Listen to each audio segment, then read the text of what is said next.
अभी हम लोगों ने जो प्रायिकता 12th सिलेबस की डिस्कस की थी उसमें संपूर्ण प्रायिकता प्रमेय और प्रतिबंधी प्रायिकता, इन दोनों प्रायिकताओं के बारे में हमने डिस्कस किया था। और उस डिस्कशन में हमने देखा था कि जो पहली हमारी कंडीशन थी प्रतिबंधी प्रायिकता, इसमें क्या होता था, दो घटनाएं होती थी। किसी एक घटना के घटित होने के बाद हम दूसरी घटना के घटित होने की प्रायिकता ज्ञात करते थे। संपूर्ण प्रायिकता प्रमेय में क्या होता था, कई कारण होते थे, कई कंडीशंस होती थी, जिसमें से एक घटना के घटित होने की प्रायिकता हम ज्ञात करते थे। कई कारण होते थे E1 से लेकर En तक, जो कि हमारा विभाजन पार्टीशंस बनाते थे, आपने पढ़ा था इसमें। अब हम तीसरी कंडीशन पढ़ रहे हैं किसकी, बेस प्रमेय की। बेस प्रमेय में क्या होता है, इसको हम कारण की प्रायिकता प्रमेय भी कहते हैं। कारण की प्रायिकता प्रमेय में क्या होता है कि इसमें कई कंडीशंस होती हैं हमारे पास, कई हम कह सकते हैं एक्जम्स होती हैं, पोस्टुलेट्स कह सकते हैं, उनको हम परिकल्पनाएं कह सकते हैं। मतलब क्या होगा, सुनने में बड़ा अजीब लगा होगा।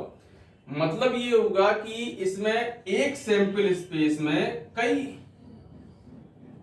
कारण होते हैं, और ये कारण कैसे होते हैं कि वही विभाजन नियम का पालन करते हैं। मतलब इसमें क्या होता है कि इन सभी का जो इंटरसेक्शन होता है आपस में, वो फाई होता है, और सभी का यूनियन जो होता है वो आपका सैंपल स्पेस के बराबर होता है। इन सब कारणों में कोई एक घटना घटित होती है। सब परिकल्पनाओं में, सब कारणों में कोई एक घटना घटित होती है। अब इसमें क्या था, इसमें हम घटना की प्रायिकता ज्ञात करते थे। बेस थ्योरम में क्या होगा, हम घटना घटित हो जाएगी, हम उस कारण की प्रायिकता ज्ञात करेंगे, उस कंडीशन की प्रायिकता ज्ञात करेंगे, उस परिकल्पना की प्रायिकता ज्ञात करेंगे, लेकिन उसमें क्या होगा, घटना घटित हो चुकी है। इसलिए इसे हम कहते हैं कारण की प्रायिकता प्रमेय। क्या होता है, जैसे हमने मान लिया कोई सैंपल स्पेस है, इसमें E1 E2 से लेकर हमारे पास En तक परिकल्पनाएं हैं, कुछ कारण हैं। कारण का मतलब जैसे हमने कहा कि 3 थैले हैं हमारे पास, तो 3 थैले जो हैं ये हमारी परिकल्पनाएं हैं।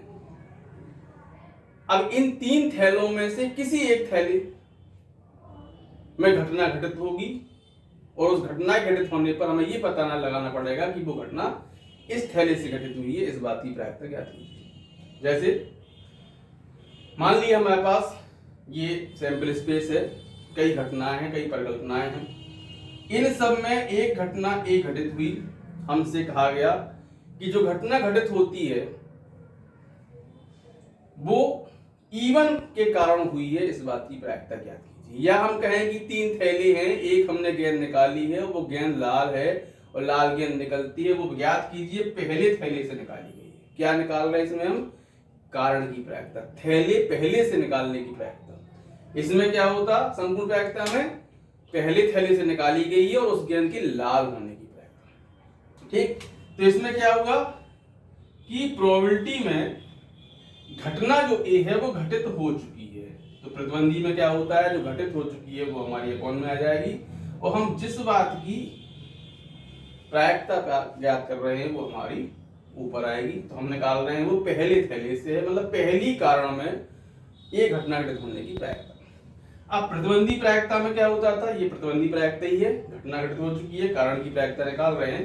तो आपने फॉर्मूला पढ़ा था कि इन दोनों का इंटरसेक्शन अपॉन में प्रोबेबिलिटी ऑफ ए।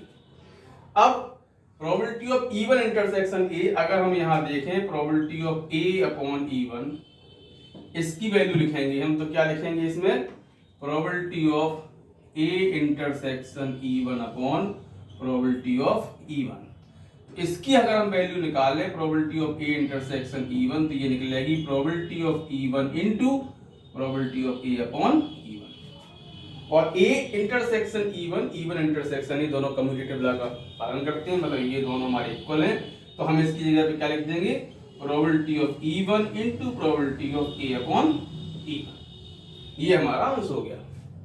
अब प्रोबेबिलिटी ऑफ ए क्या है, ये है संपूर्ण प्रायिकता प्रमेय, घटना की घटित होने की प्रायिकता।